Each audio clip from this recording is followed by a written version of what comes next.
ពូមានឈ្មោះឲ្យដែរពូ សម្រាប់ខ្ញុំមកបញ្ចាំងហើយថា3ឆ្នាំគឺនៅខ្ញុំធ្វើកន្លែងឡើងរត់ទៅស្អីកាច់សាច់បង បាទអញ្ចឹងពូជួយរៀបរាប់ពីជំងឺរបស់ពូតិចពូជួយដែរ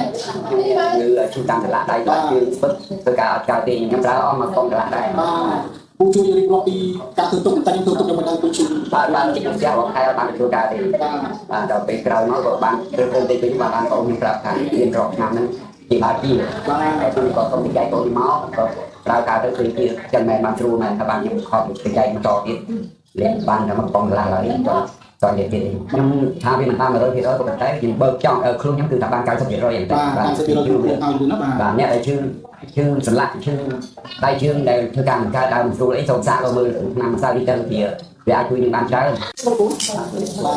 ហើយពូមានឈ្មោះឲ្យដែរពូ សម្រាប់ខ្ញុំមកបញ្ចាំងហើយថា3ឆ្នាំគឺនៅខ្ញុំធ្វើកន្លែងឡើងរត់ទៅស្អីកាច់សាច់បង បាទអញ្ចឹងពូជួយរៀបរាប់ពីជំងឺ